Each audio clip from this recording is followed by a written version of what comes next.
नमस्कार, मी डॉक्टर जुगल Patel, consultant orthopaedic आणि joint replacement surgeon SRV hospital नाशिकमध्ये काम करत आहे.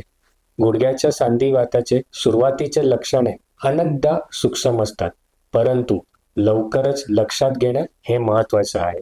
तर आज आपण जाणून घेणार आहोत संधिवाताचे लक्षणे.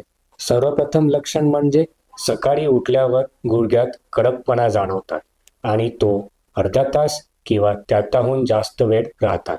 जास्त चालल्यावर, जिने चढताना किंवा खूप वेळ बसून उठताना गुडघ्यामध्ये दुखायला सुरुवात होतो.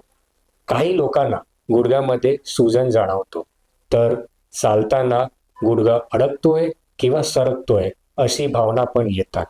जर तुमचं गुडघ्याचं दुखणं दिवसभरात हालचालीमुळे वाढत असेल आणि आराम केल्यावर कमी होत असेल तर त्याच्याकडे दुर्लक्ष करू नका. लवकरच सांधेरोपण तज्ञाची भेट घ्या आणि सल्ला घ्या. धन्यवाद.